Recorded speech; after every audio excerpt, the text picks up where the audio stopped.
Jien ġonax għamil Koperattiva Kummerc Gust. Il-Koperattiva Kummerc Gust l-objektiv tagħha huwa li tippromovi l-fair trade, dak li ngħidulu l-Kummerc Gust. Fil-Kummerc Gust aħna concerned bil-human rights situations tal-ħaddiema fil-pajjiżi l-fqar. Meta nitkellmu fuq pajjiżi l-fqar qed nirreferu għal pajjiżi li huma fl-Afrika, fil-Amerika t'isfel u fl-Asja t'isfel. Bħala Fair Trade, bħala Fair Organization, aħna naċċertaw illi l-ħaddiema jkollhom id-drittijiet tagħhom salvagwardjati fuq ix-xogħol billi naċċertaw illi ċertu standards qegħdin jiġu they are met fuq il-post tax-xogħol. Il-prodott jingħara fil-li huwa tal-Kummerc Gust through various labels illi jista' jkollu l-prodott. Bħala Fair Trade hemm numru ta' prinċipji illi huma bażiċi biex prodott ikun Fair Trade. Wieħed minnhom hu l-fatt illi ma jiġux użati tfal. Kif tafu f'ħafna mill-pajjiżi f'daw il-pajjiżi l-fqar, child labor huwa mhuwiex rispettat u jkun hemm kumpaniji li ħadmu tfal. Fil-Fair Trade dan qatt ma jsir. Prinċipju ieħor fil-Fair Trade huwa li l-ħaddiema jingħataw basic minimum price, jiġifieri anke meta l-prezzijiet jaqgħu tas-suq, il-ħaddiema xorta jingħataw ammont ta' flus biżżejjed biex jirnexxielhom jgħixu ħajja diċenti huma u l-familji tagħhom.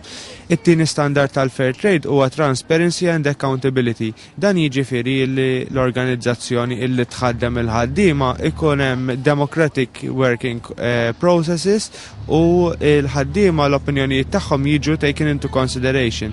Standard ieħor tal-Fair Trade huwa creating opportunity for disadvantaged workers. In-nies f'dawn il-pajjiżi jisibu ħafna diffikultajiet biex jesportaw il-prodotti tagħhom fosthom minħabba trade barriers illi jaffaċċjaw il-pajjiżi u wkoll minħabba sussidji ta' exports illi l-pajjiżi ta' sinjuri jitfgħu fuq il-pajjiżi l-fqar. Allura jisibuha diffiċli ħafna biex ikunu jistgħu jikkompetu f'suq illi huwa daqshekk dominat minn pajjiżi kbar. Bil-Fair Trade aħna qegħdin nassiguraw illi l-ħaddiema almenu jkollhom aċċess għas-suq billi qegħdin nippromovulhom il-prodott tagħhom. Standard ieħor tal-Fair Trade huwa non-discrimination fuq il-post tax-xogħol. F'ħafna minn dawn il-pajjiżi diskriminazzjoni bejn gruppi żgħar, gruppi minority groups huwa kbir. Xi kultant ukoll il-liġijiet tal-pajjiż ma jkunux magħmulin b'tali mod illi nies li ġejjin minn minority groups, pereżempju, sew jekk ikollhom linguistical differences jew religious differences ikunu aċċettati mal-mainstream tas-soċjetà.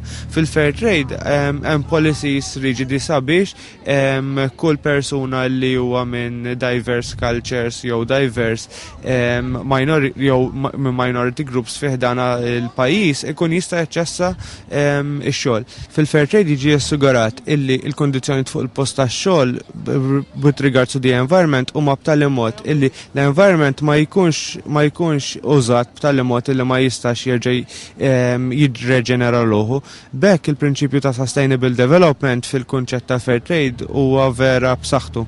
Il-ħaddiema fil-Fair Trade jista' jingħad illi jiġi rispettat id-dinjeta tagħhom peress illi jiġu salvagwardjati dawk l-istandards illi semmejt. Fil-bekk inkunu qed naċċertaw illi l-ħaddiema tal-Kummerc Gust almenu għandhom kundizzjonijiet ta' xogħol xieraq illi tirrispetta d-dinjeta tagħhom u li tista' tgħid li huwa wkoll human right tagħhom